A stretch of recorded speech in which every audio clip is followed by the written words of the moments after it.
بسم الله الرحمن الرحيم. اليوم راح نبدأ موضوع جديد، هو موضوع البروتينز in urine بعد ما كملنا موضوع البروتينز in plasma. The loss of most plasma proteins through the glomeruli. فقدان أغلب البلازما بروتينز خلال الجلوميرولا هي الكبيبات اللي موجودة بالكلية. is restricted by محدد by the size of the pores، يعني حجم الفتحات، والنيجاتيف تشارج، الشحنة السالبة اللي موجودة على البيزمنت ممبرين. هذا البيزمنت ممبرين اللي هو glomerular basement membrane، يعني البيزمنت الغشاء القاعدي الموجود بالجلوميرولاي.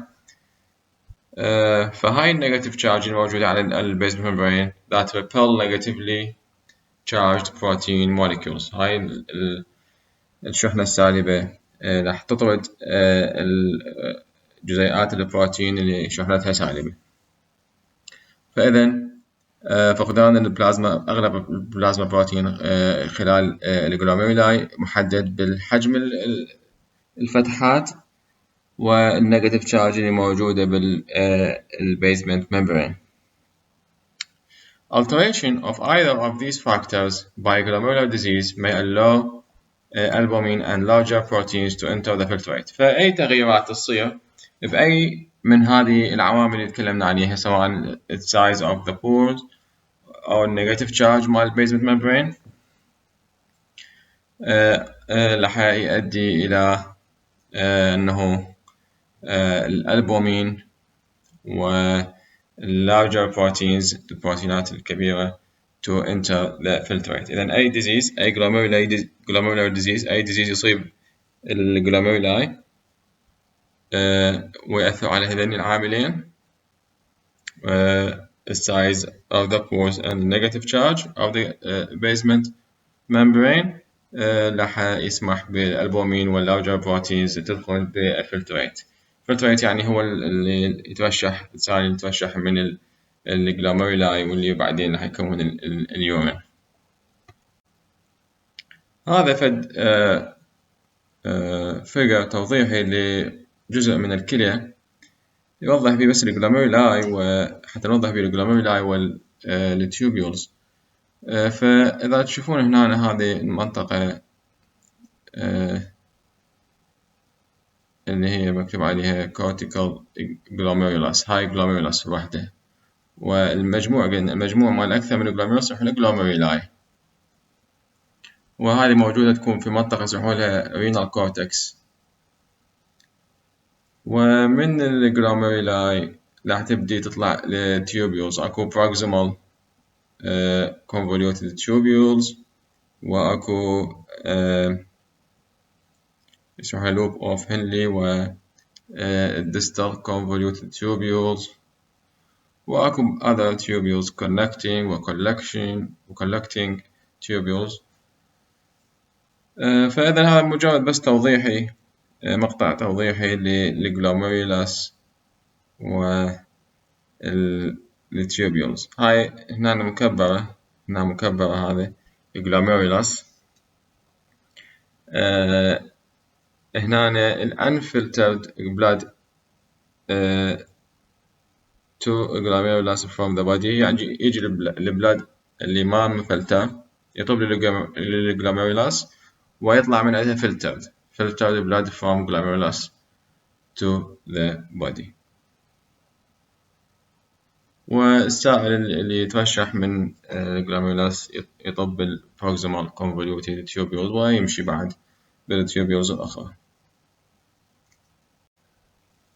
Low molecular weight proteins are filtered even under normal conditions.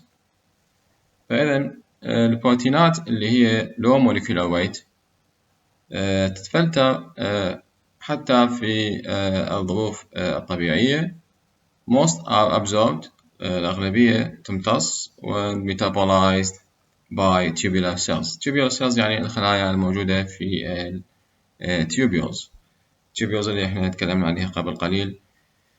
قلنا بعض مكونات الكلية أكو بيها glomerulus وأكو بيها tubules، فهاي التيوبولار cells هي الخلايا الموجودة بالتيوبولز. normal subject يعني الأشخاص الطبيعيين excrete up to 0.08 gram of protein a day. و in the urine amount undetectable by usual screening test. Proteinuria of more than 0.15 gram a day almost always indicates disease. إذن في حالة وجود proteinuria of more than يعني أكثر من 15% 0.15 gram a day في اليوم almost always تقريبا دائما indicates disease. Significant proteinuria may be due to يعني البروتينيوريا المهمة تكون احتمال بأسبابها يا إما renal disease or more rarely أكثر ندرة may occur because large amount of low molecular weight proteins are circulating and therefore being filtered بسبب وجود كميات كبيرة من low molecular weight proteins موجودة في الدم وتتفلتر في الكلى. Blood and pus in the urine and also urinary infection give positive test for protein. إذا وجود البلاد أو البلس أو البس في الأدوار أو أيضا urinary infection give positive test for protein. بالنسبة للrenal proteinuria فممكن أن تكون Glomerular proteinuria واللي تتضمن Transient proteinuria Orthostatic أو postural proteinuria أو Microalbuminuria، وقد تكون tubular proteinuria أو overflow proteinuria أو apparent proteinuria. هاي يعني حتى تبين تقسيمات مواضيع البروتينيوريا.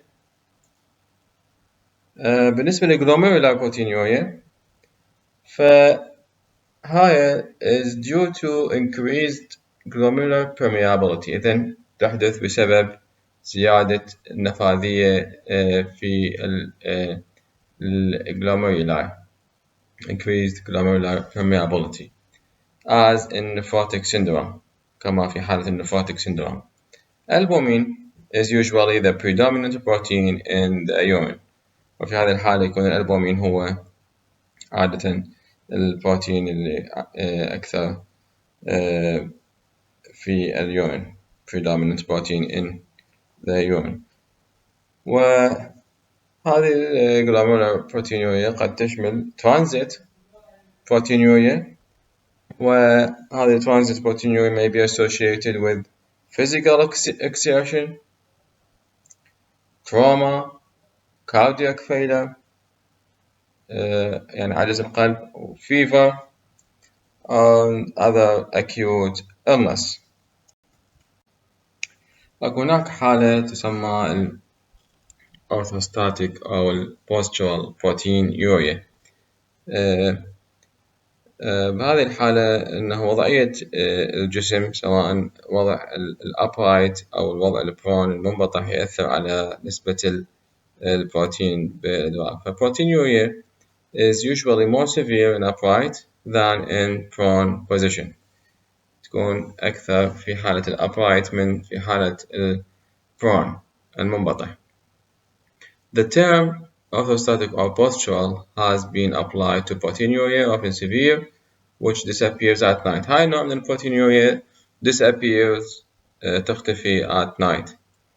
Overnight urine collection shows normal albumin excretion. إذن تجميع الأدوار overnight shows normal albumin excretion less than 15 milligram during the 8-hour period.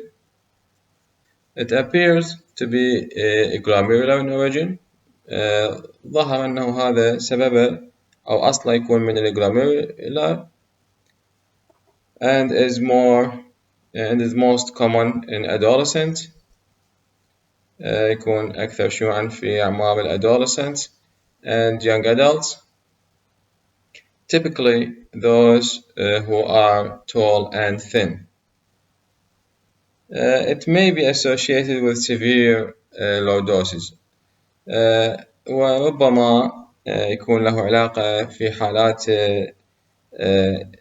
severe low doses. low doses هي فد حالة يصير بها العمود الفقري انحناء في العمود الفقري ويصيحوا له low doses، فاحتمال له علاقة with severe low doses.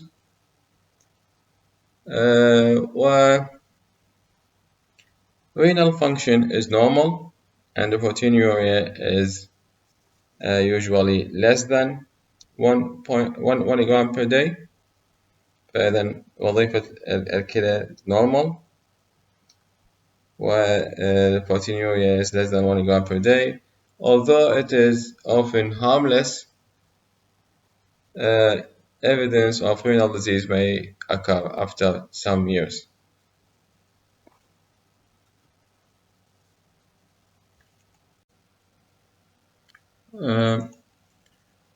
بس هذا توضيح أن أنا بالمنهج يكون هناك خطأ مطبعي. هاي العبارة موجودة proteins in the plasma and urine بهذا المكان. هاي فشي زايد خطأ مطبعي، هذا عنوان الشابتر بس هاي خطأ مطبعي فموجود هنا. بالنسبة للمايكرو ألبومينيوريا ف sensitive immunological assays have shown the normal daily excretion of albumin to be less than 0.05 gram. إذا التحليلات المناعية الحساسة have shown أنه normal الإكسكريشن اليومي للألبومين يكون أقل من 0.05 جرام. في بعض الأشخاص، في بعض المرضى مثل مرضى اللي عندهم diabetes mellitus، مرضى السكري، هو excrete more than this، اللي يصير عندهم إفراز للألبومين أكثر من هذا، but whose total urinary protein excretion is normal. ولكن الإفراز البروتين اللي بالإدرار الكلي total يكون normal. ذول يطلق عليهم said to have microalbuminuria and to be at a greater risk of developing progressive renal disease than those whose albumin excretion is normal. وذول يكونون معرضين greater risk